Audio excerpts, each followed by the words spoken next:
네, 안녕하십니까? 자, 이번 시간에는 우리 개정 과목 이야기 9번째 시간이고요. 우리 비용 쪽 내용 살펴보도록 하겠습니다. 자, 비용 계정 살펴보기라고 나왔는데요. 자, 우선 비용의 의의부터 내용 볼게요. 자, 비용은 제품의 생산이나 판매나 생산, 그리고 용역의 제공, 회사의 영업 활동을 구성하는 활동으로부터 자, 일정 기간 동안 발생한 자산의 유출이나 사용 또는 부채의 발생액이다라고 되어 있습니다. 자, 그리고 비용은 주된 영업 활동에서 발생하는 비용, 그리고 일시적이거나 우연적인 거래로부터 발생하는 손실로 분류가 됩니다. 자, 그래서 비용의 경우에는 협의의 의미에서의 비용은요, 주된 영업 활동과 관련해서 발생하는, 그래서 우리가 흔히 얘기하는 매출 원가하고 판매비와 관리비가 여기에 해당됩니다. 자, 그다음에 손실이라고 표현하는 이제 항목이 있는데요. 일시적이고 우연적인 거래로부터 발생하는, 흔히 얘기하는 이제 영업의 비용이라고 처리하는 항목들을 말하고, 자, 이 둘을 합친 걸 우리가 광의의 의미에서의 비용이라고 얘기를 하고 있습니다. 자, 기업회계 기준에서는 비용을 다음과 같이 분류를 하고 있어요. 첫 번째, 매출원가. 자, 이 매출원가는 판매된 상품이나 제품의 원가, 제공한 용역의 원가 등을 우리가 매출원가라고 합니다. 자, 그리고 판매비와 관리비는 판매 활동 그리고 회사의 유지 관리 활동에 관련된 비용을 우리가 판매비와 관리비라고 얘기합니다. 제가 처음에 초반부에 말씀을 드렸을 것 같은데요. 그 우리 공장이라고 해서 그림 그려서 보여드렸던 거 있죠. 제품을 완성해서 제품 창고에 넣어놓은 상태에서 그 제품을 판매하기 위해서 들어가는 돈을 우리가 판매비와 관리비라고 합니다. 자, 그 다음 영업의 비용인데요. 영업활동 이외에 보조적이거나 부수적인 활동에서 순환적으로 발생하는 비용을 영업의 비용, 그 다음에 법인세 비용을 또 마찬가지 따로 비용 처리하고 있습니다. 자, 우선 비용의 인식 기준, 수익비용 대응의 원칙이라고 했는데 우리 발생주의라고 하는 거 적용한다 그랬어요. 자, 이 발생주의에서 수익하고 비용하고 다 인식하는 건데, 자, 두 가지 기준, 실현주의 그리고 방금 전에 나온 수익, 비용, 대응의 원칙이라고 하죠.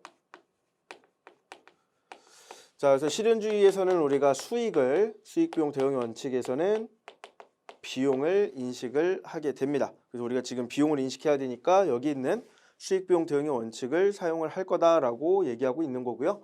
자, 내용 보면은 비용의 인식은 비용이 계속되는 회계 기간을 결정하는 것입니다.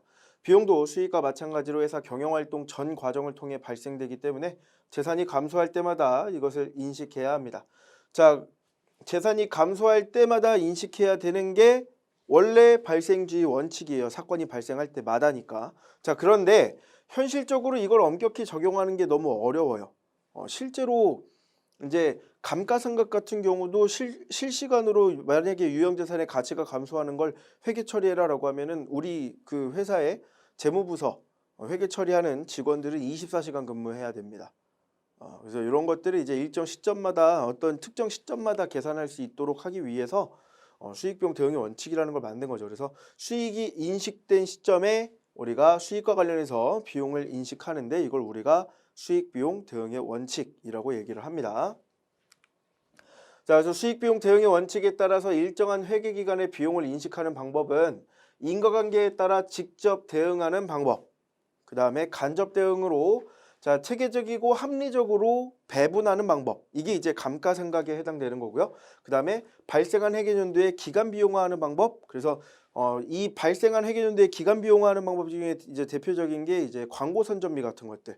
특정 어떤 기간에 이 광고 선전비 때문에 수익이 발생했다라고 얘기하기가 사실 어렵습니다. 그러니까 예를 들어서 광고 선전비를 비용으로 썼다라는 건 이 광고로 인한 효과 때문에 우리 매출이 증가했다라는 걸 우리가 증명해내야 되는데 이걸 어떻게 증가해내기가 사실 쉽지가 않아요. 그래서 이런 광고 선전비 같은 것들은 그냥 기간 비용화 시켜버린다. 이렇게 얘기를 하고 있습니다. 자, 그래서 직접 대응 보시면은 인과관계에 따라 수익에 직접 대응되는 매출 원가나 특정 매출 관련되는 판매 수수료 같은 것들이 여기에 해당이 되고요. 자, 간접 대응으로 수익 창출 기간 동안 체계적이고 합리적인 방법으로 배분하는 감가상각비, 방금 말씀드렸던 내용이고요. 그다음 발생 즉시 기간 비용으로 인식하는 광고 선전비, 이런 식으로 비용을 나눠서 인식을 하고 있습니다. 자, 그럼 이제 매출원가부터 내용을 좀 살펴볼 건데요. 매출원가의 의의 나왔습니다. 매출원가는 자, 매출액과 직접 대응이 되는 원가입니다. 그래서 일정 기간 동안 판매된 상품이나 제품에 대해 배분된 원가를 말하고요. 자, 매출 원가는 단기 매출액에 대응해서 파악돼야 하기 때문에 자, 수익 비용 대응의 원칙은 매출 원가 인식 측정에 있어서 가장 중요한 개념이다라고 얘기를 하고 있어요. 자, 그래서 상품 매매업의 매출 원가, 우리는 상품 매매업을 영위하는 상기업을 기준으로 문제를 많이 낸다고 했기 때문에 자, 이 상품 매매업 기준으로 매출 원가를 좀 잘 기억을 해주시면 좋겠습니다. 자, 상품 매매업의 매출 원가는 기초 상품 재고액과 단기 상품 매입액 합계액에서 기말 상품 재고액을 차감해서 계산한대요. 자, 뒤에 나올 내용이지만 T 계정으로 나타내면 자, 기초 상품 재고액과 자, 단기 상품, 자, 저는 순 매입액이라고 적겠습니다. 자, 이 순 매입액은 뭐냐면요. 단기 상품 매입액. 여기 이제 취득 원가를 얘기하는 거고요. 여기에서 매입, 애누리, 할인, 환출 요 세 가지를 차감한 걸 우리가 순매입액이라고 얘기를 해요. 자, 그 다음에 기말 재고액을 빼면은 뭐가 나온다? 매출 원가가 나온다. 이렇게 얘기를 합니다. 자, 그래서 그림 또 뒤에 나와 있는데 손익계산서가 나와 있죠. 매출액에서 매출 원가를 차감하는데요. 자, 이 밑에 보시면 기초 단기 상품 매입액은 양수로 플러스로 나와 있고 기말은 마이너스, 괄호 안에 들어가 있는 거 마이너스를 했어요. 빼서 뭐를 구한다? 단기 상품 매입액을 구한다. 근데 얘는요. 총 매입액에서 애누리, 환출, 할인 뺀 거다. 앞에서 써드린 내용 그대로 반영이 되어 있습니다. 자, 그 다음 이번에는 판매비와 관리비입니다. 자, 판매비와 관리비의 의 보시면 판매비와 관리비는 상품과 용역의 판매활동 또는 회사의 관리와 유지에서 발생하는 비용으로 매출원가에 속하지 않는 자, 뭐래요? 모든 영업비용을 포함한다라고 했어요. 자, 그래서 실제로 이런 경우가 있었습니다. 이런 이제 비용 쪽에서 문제가 출제되면은 영업 외 비용으로 처리해야 되는 금액 얼마냐, 뭐 여러 가지 계정 과목을 주고 영업의 비용으로 처리되는 것들 다 더해서 총액이 얼마인지 표현해라 이런 식으로 문제를 냅니다. 그런데 제가 이제 시험을 보러 들어갔는데 문제에 영업 비용을 구해라 라고 문제에 써 있었어요. 자, 그럼 영업비용이면 매출 원가하고 여기 나와 있는 이 판매비와 관리비를 더한 금액이 영업과 관련된 비용이에요. 손익계산서로 따지면. 자, 근데 이 영업비용을 구해봤더니요. 우리 사지선다형인데 1, 2, 3, 4번이 있는데 답이 없는 거예요. 그래서 이제 쳐다보다가 이제 감독관님한테 말씀을 드리니까 손을 들었습니다. 그리고 말씀을 드리니까 확인을 해보더니 영업비용이 아니라 영업 외 비용으로 고치고 문제를 풀어라 라고 하더라고요. 그래서 영업의 비용으로 보니까 정답이 나오더라고요. 그래서 이렇게 문제를 풀었던 적이 있는데 영업비용, 영업의 비용 요 한 글자 들어가고 빠지고에 따라서 결과가 완전히 달라집니다. 그래서 매출원가하고 그리고 판매비와 관리비 이 둘을 합친 걸 영업비용이라고 얘기하고요. 판매비와 관리비는 매출원가 빼고 나머지 영업비용이래요. 그러니까 영업비용은 매출원가하고 판관비를 더한 거다라고 보시면 되겠습니다. 자, 판매비와 관리비의 분류라고 나와 있는데요. 기업회계 기준에서는 판매비와 관리비를 다음과 같이 시한다. 자, 급여, 우리 직원들한테 주는 급여죠. 그래서 임원급여, 급료, 임금, 제수당 이렇게 나왔습니다. 자, 급여, 우리 사무직한테 월급 줄 때 급여라고 해요. 자, 그 다음에 임금이라고 하는 항목이 나오는데 얘는 생산직한테 줄 때 임금이라고 합니다. 자, 그 다음에 잡급이라고 하는 비용 계정이 있는데 얘는 일용직 근로자에게 비용을 줄 때 이제 잡급이라고 좀 디테일하게 나눠서 표시하는 경우에 이렇게 나눠서 얘기하는데 요거 세 개 다 뭉뚱그려서 뭘로? 급여로 지금 표시를 하고 있습니다. 자, 그리고 이 사람들이 우리 회사에 1년 이상 근속하게 되면 퇴직금을 받아야 되죠. 자, 그걸 설정하기 위해서 퇴직급여라고 하는 비용 계정을 또 쓰죠. 그래서 근속 기간이 경감에 따라 증가하는 퇴직금을 비용으로 그 해에 인식하기 위해서 처리하는 계정 과목이고요. 자, 그다음 복리 후생비입니다. 말 그대로 복지, 복리와 후생을 위해서 처리하는 비용이고요. 근로환경 개선이나 근로력 향상을 위해 지출하는 노무비 성격의 금액을 복리후생비라고 합니다. 자, 그다음 임차료가 나왔는데요. 우리 어떤 부동산이나 동산을 빌려서 쓰고 대가로 지불하는 월세 같은 것들을 우리가 임차료라고 얘기를 하죠. 자, 그다음 접대비입니다. 자, 여기서는요. 접대비는요. 거래처. 자, 이 거래처에 뭔가를 해줬을 때 우리가 접대비라고 인식을 하시면 됩니다. 그래서 사업상 필요에 의해 지출하는 접대 비용 그리고 교제 비용, 사람을 사귈 때 교제한다 이렇게 표현하죠. 그래서 그런 교제 비용을 말합니다. 자, 감가상각비 우리 유형자산에서 얘기했었어요. 그래서 유형자산 가치 감소분을 기간손익에 배분하기 위해 처리하는 개정 과목이고요. 자, 무형자산은 상각비라고 합니다. 그래서 무형자산 가치 감소분을 기간손익에 반영하기 위해 배분한 금액. 자, 그다음 세금과 공과라고 나왔는데요. 자, 세금, 과, 공과 이렇게 나눠서 보면 세금, 과태료, 과료, 그다음에 공과금 이런 것들을 우리가 세금과 공과라고 합쳐서 얘기를 합니다. 그래서 국가나 지방자치단체가 부과하는 공과금, 벌금, 과료, 과징금 이런 것들을 세금과 공과라고 하고 있고요. 자, 그다음 광고 선전비. 자, 여기서는 무슨 말이 나오냐면은 불특정 다수에게 뭘로? 광고 목적으로. 자, 광고 목적으로 불특정 다수에게 무상으로 뭔가를 해줬을 때 아니면 뭐 원래 받아야 되는 것보다 싸게 뭔가를 해줬을 때 이때 이제 우리가 광고 선전비라고 합니다. 그래서 상품이나 제품의 판매를 촉진하기 위해서 선전 효과를 얻고자 지출하는 비용이다.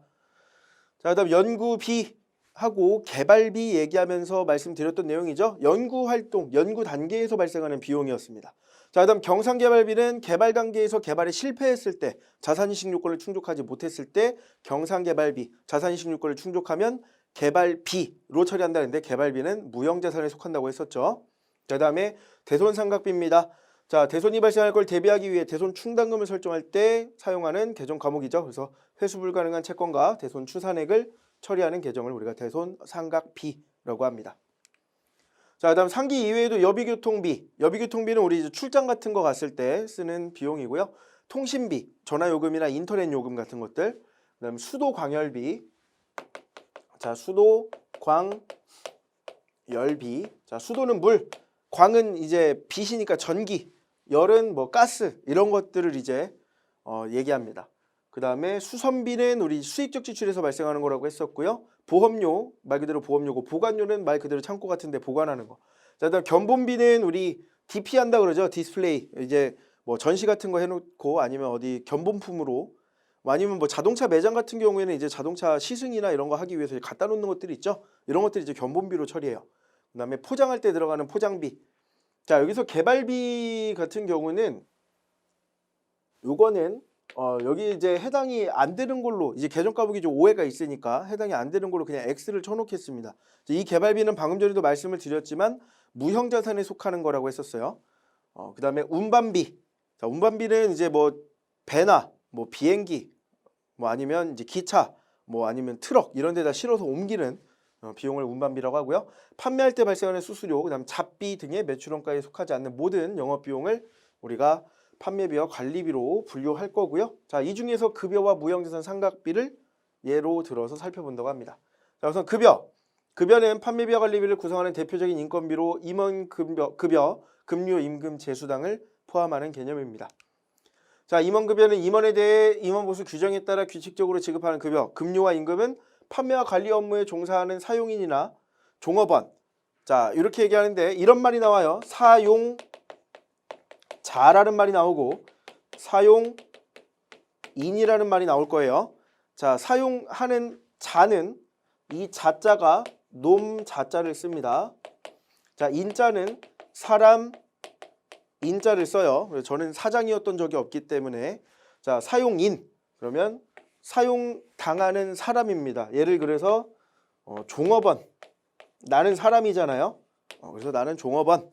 자, 그 다음에 사용자 사용하는 놈이죠. 그러면 사장입니다. 사장 놈 뭐 이렇게 저는 기억을 했었어요. 그래서 사장 그러니까 다시 말하면 이제 임원 뭐 이런 거에 이제 해당이 되겠죠. 이런 사람들에게 혹은 종업원에게 지급하는 급료나 임금, 잡급. 자, 급여는 뭐예요? 사무직, 임금은 생산직, 잡급은 일용직이라고 했습니다. 자, 그다음 제수당인데 판매와 관리 업무에 종사하는 사용인이나 종업원에 대해 지급하는 상여금, 각종 수당, 급여 지급 시에는 급여에서 직접 공제하는 세금 이런 것들을 고려해야 된다. 그래서 이 수당에 해당되는 것들 중에 제가 받았던 거 기준으로 말씀을 좀 드리면은 시간의 수당, 시간의 근무 수당 같은 것도 있을 수 있고요. 그 다음에 이제 격오지 근무 수당이라고 해서 이제 도심지에서 근무하는 게 아니라 뭐 어디 도서나 산간 지역 이런 데 근무할 때 받는 거.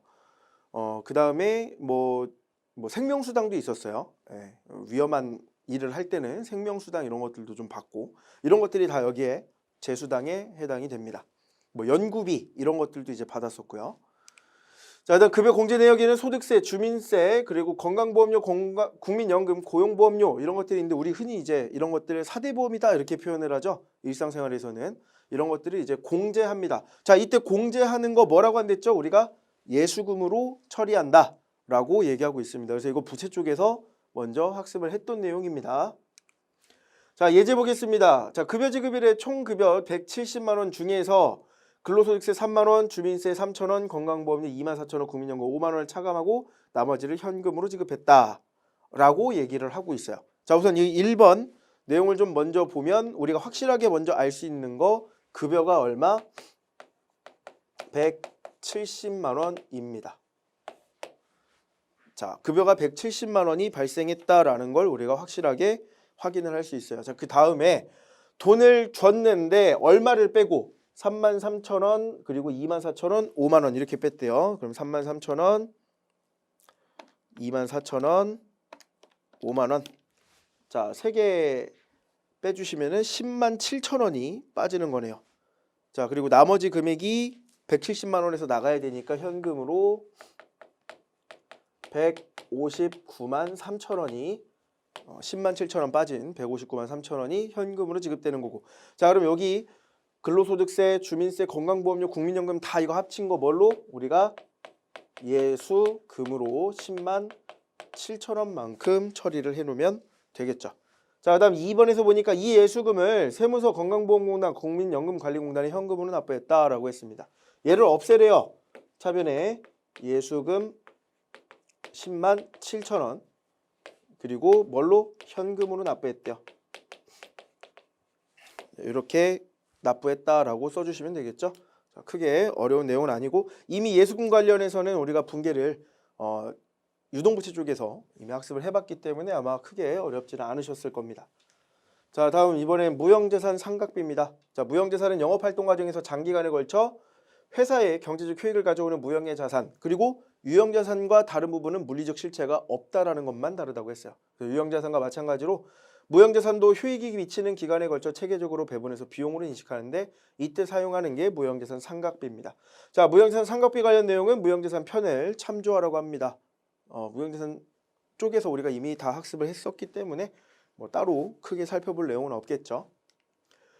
자, 다음 이번엔 영업의 비용입니다. 영업의 비용이 의 나왔는데 영업의 비용은 매출 수익을 얻기 위한 주된 영업활동 이외에 부수적으로 또는 보조적으로 발생하는 비용, 그리고 다른 말로 또 일시적이고 우발적으로 발생하는 비용이다라고도 얘기를 합니다.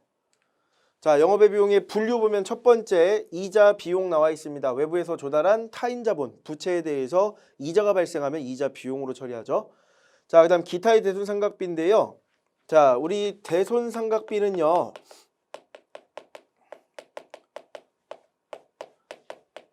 매출 채권에서 발생하는 거예요. 그러니까 외상 매출금하고 받을 어음에서 발생하는 거예요. 자, 그런데 여기 밑에 나와 있는 기타의 대손상각비는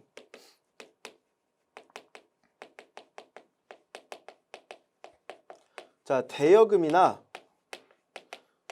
미수금을 못 받게 됐을 때, 대여금이나 미수금처럼 매출 채권 이외에 다른 채권을 못 받게 됐을 때 처리하는 개정 과목입니다. 자, 그럼 유가증권 처분 손실, 우리 유가증권 처분하면서 더 싸게 팔았을 때겠죠. 그래서 발생하는 손실, 단기매매증권 평가 손실도 단기매매증권 공정가치 평가했는데 기존 장부금액보다 공정가치가 떨어져서 발생하는 손실입니다. 자, 그다음 재고자산 감모 손실 나왔는데요. 자, 재고자산에 대한 감모 손실은 자, 정상 감모가 있다고 했고요. 자, 비정상 감모가 있다고 했어요. 자, 정상 감모는 우리가 매출 원가로 볼 거고요. 자, 비정상 감모는 영업의 비용으로 봅니다. 그래서 여기 나와 있는 건 뭐예요? 비정상적으로 발생한 감모 손실에 대해서 재고자산 감모 손실로 처리하고 있다. 자, 다음 외환차손과 외화환산 손실 나왔습니다. 외환차손은 언제? 우리가 기중에 자, 얘는 기말에 인식을 한다라고 보면 되겠죠. 자, 그래서 외환차손은 외화자산 회수나 외화부채 상환 시 환전했을 때 발생하는 손실이고요. 외화환산 손실은 우리가 외화자산이나 부채에 대해서 기말 환율로 평가했을 때 발생하는 손실을 말합니다. 자, 다음 기부금 나왔는데요. 자, 우리 회사 업무와 관계없이 영업활동하고 관계없이 타인에게 무상으로 우리가 가지고 있는 걸 줬을 때 기부금이라고 표현을 합니다. 자, 영업활동하고 관련이 있어서 줬으면 거래처에 줬으면 접대비고요. 또 영업활동하고 관련이 있는데 우리 거래처가 아니라 그냥 불특정 다수한테 줬으면 광고 선전비예요. 근데 이제 영업활동하고 아예 관계없이 주는 경우에는 기부금으로 봅니다. 다음 투자자산 처분 손실은 투자자산 처분함에 따라 발생하는 손실이고요. 자, 유형자산 처분 손실은 유형자산 처분함에 따라 발생하는 손실인데 마찬가지 우리 유형자산 처분할 때 이미 배웠었죠.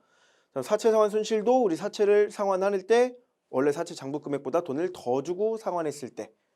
그 다음에 잡손실은 금액적으로 크지 않은 잡이익하고 반대되는 계정입니다. 현금 과부족할 때 우리가 체크했던 내용이죠. 그래서 금액적으로 중요하지 않거나 그 항목이 구체적으로 밝혀지지 않은 손실에 대해서 우리가 잡손실이라고 처리를 하고 있습니다. 자, 그래서 상기 영업의 비용은 영업의 수익이 발생하는 회계사건과 반대로 발생하는 계정과목이기 때문에 자, 영업의 수익 내용을 통해서 살펴보도록 하고요. 영업의 비용 중 기부금 계정에 대해서 우리가 내용을 체크를 해볼 겁니다. 자, 그리고 기부금은 상대방으로부터 대가를 받지 않고 무상으로 증여하는 금전, 기타 자산가액을 말하고요. 자, 방금 전에 말씀드렸던 것처럼 뭐예요? 회사 사업과 무관, 관계없이 지출돼야 돼요. 상관이 있으면 접대비나 광고 선전비가 돼야 됩니다. 상관이 없기 때문에 우리가 기부금으로 처리를 하고 있습니다. 자, 그래서 판매비와 관리비에서는 업무와 관련해서 거래처에 지출하면 접대비, 업무와 관련해서 불특정 다수에게 광고를 목적으로 지출하면 광고 선전비.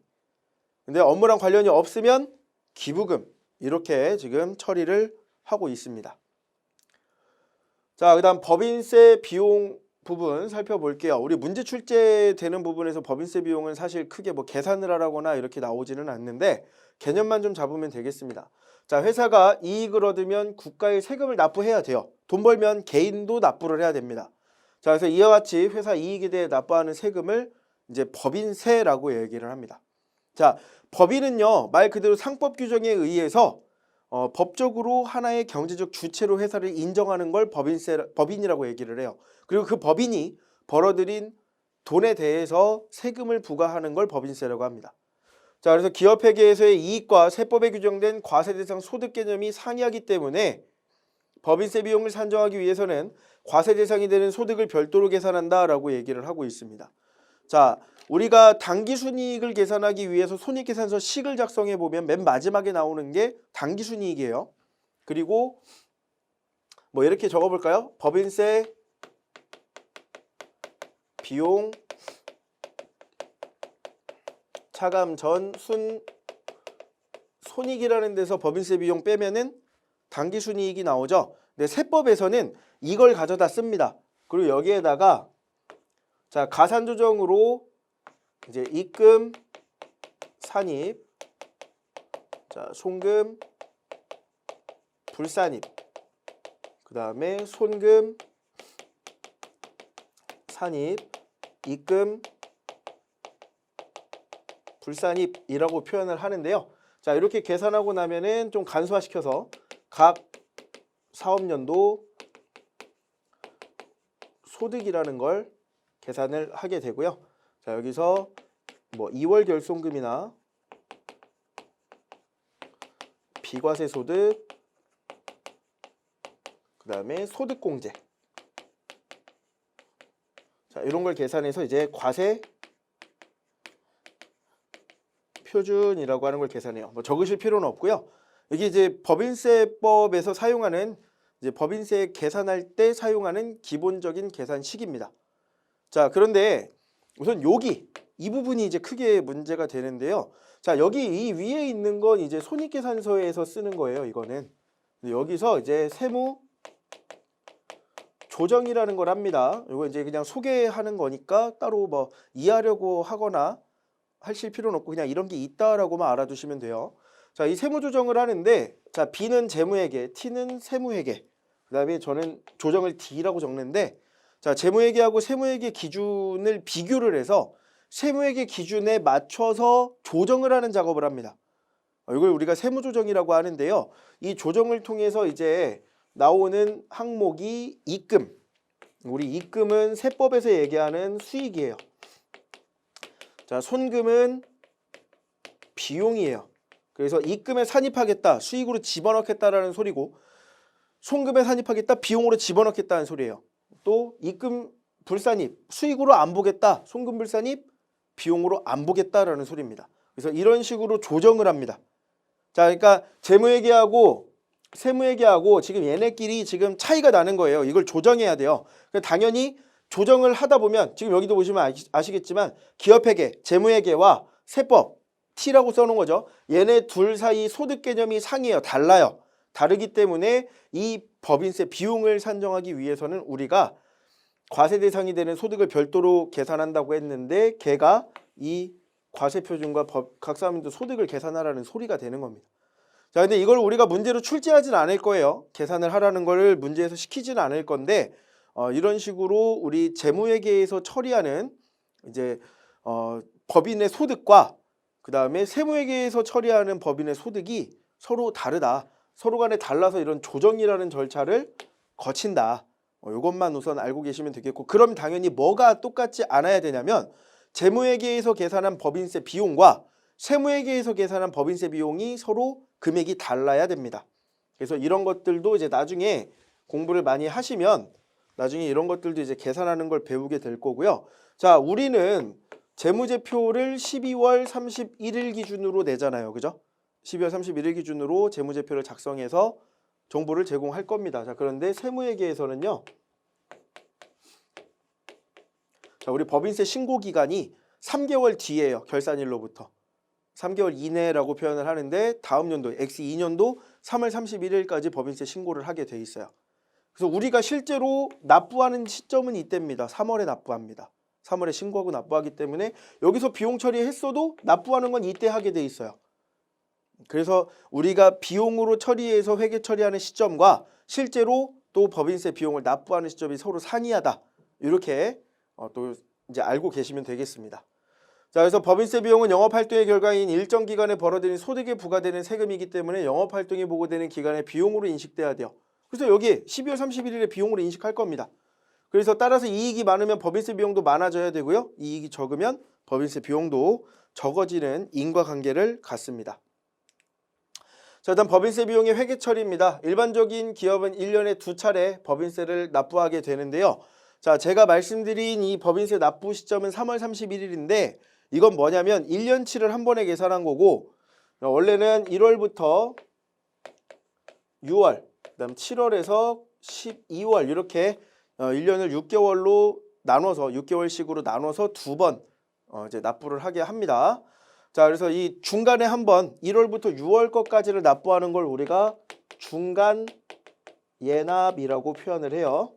자, 그래서 자, 보면은 각 사업연도 개시일부터 6개월이 되는 기간을 중간연합 기간으로, 그러니까 1월부터 6월까지를 중간연합 기간으로 해서 직전 연도 법인세, 예를 들어 우리가 100원을 냈었다라고 하면 반으로 나눠서 50원을 먼저 내봐 라고 얘기하는 거예요. 언제? 여기 중간연합 할 때.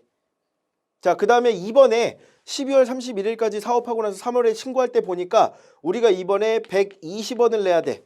그러면 여기 중간연합했던 거 50원 빼고요. 야, 70원만 추가로 내 라고 얘기를 합니다. 이런 식으로 납부를 하게 하고 있어요. 그래서 산출세액의 절반을 중간연합세액으로 미리 납부하도록 하고 매 결산일마다 부담할 법인세액을 당기 법인세 부채로 계상을 합니다. 왜?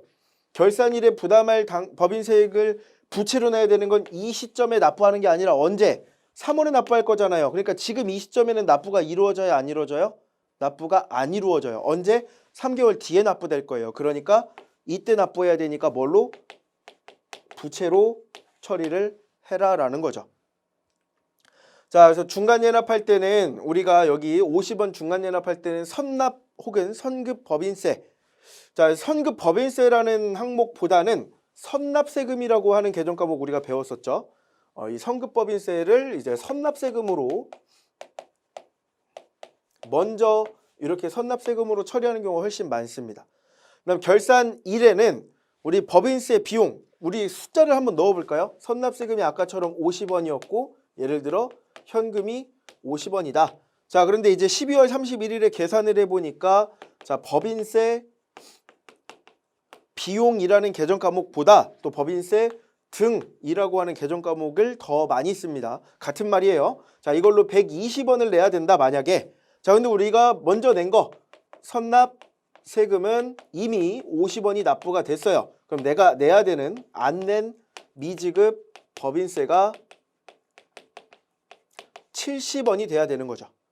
자, 그리고 마지막 실제 납부하는 거 언제였어요? 3월에 납부한댔잖아요. 그러면 실제 3월에 납부할 때는 이 미지급 법인세를 70원만큼 없애면서 현금이 마지막에 70원이 나갔다라고 처리를 해주시면 되겠습니다. 자, 그 다음 이번에 마지막 우리 손익계산서 마지막에 나오는 건데요. 당기순이익이죠. 단기에 벌어들인 순이익이고 일정 기간 동안에 자, 순자산의 변동액. 왜 순자산이 변동합니까? 우리가 벌어들인 이 당기순이익은 이익잉여금으로 넘어갈 거니까 순자산이 우리 자본이 변동하게 하는 항목이죠. 자, 그래서 당기순 손익은 법인세 비용 차감주 순손익에서 법인세 비용을 차감해서 계산을 하고 있습니다. 자, 그래서 우리 기초재무상태표가 작성이 돼 있고요. 여기에 이제 기중에 비용에서 수익 빼서 우리가 이익을 계산하게 되면 얘가 여기 자본에 더해져서 뭐가 된다? 이 자본은 당기순이익까지 이렇게 추가돼서 작성되는 걸로 기말에 재무상태표가 작성이 된다. 이렇게 계산하는 걸 우리가 제3법이라고 한다고 했었죠. 앞에서 이미 다 배웠던 내용입니다. 자, 그럼 이제 OX 퀴즈 풀어보도록 하겠습니다. 자, 모든 채권에 대한 대손상각비는 판매비와 관리비로 분류된다. 아니죠. 대여금이나 미수금 같은 우리 매출 채권에 해당하지 않는 채권은 우리가 기타의 대손상각비, 영업의 비용으로 처리한댔어요. 그래서 X로 처리해 주셔야 되겠고요. 그 다음 두 번째로 법인세 비용은 회사가 납부할 법인세 부담액을 의미한다라고 했는데 우리가 납부해야 되는 금액과 우리가 재무회계에서 계산하는 금액 이 둘은 차이가 있다고 했습니다. 그러니까 재무회계 B라고 표현할게요. 재무회계에서 표현하는 금액이 있고 그 다음 세무회계 계산식이 달랐었죠. 세무회계에서 계산하는 금액이 따로따로입니다. 그래서 재무회계에서 계산한 것과 세무회계 계산한 게 다르다고 했었죠. 그래서 우리가 납부할 법인세액과 우리가 비용 처리하는 법인세액은 서로 간에 다릅니다. 그래서 이것도 X로 처리를 해주셔야 하겠습니다. 자, 그래서 이번 시간에는 우리가 이제 비용 관련해서 내용을 알아봤는데 우리 지난 시간에 앞에서 했던 것처럼 지난 시간에 매출액과 영업의 수익 이렇게 구분했던 것처럼 비용 쪽에서는 매출원가, 그 다음에 판매비와 관리비, 영업의 비용, 법인세 비용 이렇게 비용을 이제 나눠서 구분해서 계산하고 있었는데 이 항목들을 우리가 정확하게 우리 손익계산서 시계에 어느 부분에 어떤 숫자가 들어가야 되는지 문제 풀 때 집어넣을 수 있도록 이제 분류하는 연습을 꼭 해주셨으면 좋겠습니다. 자, 이번 시간은 여기서 마치도록 하겠습니다. 감사합니다.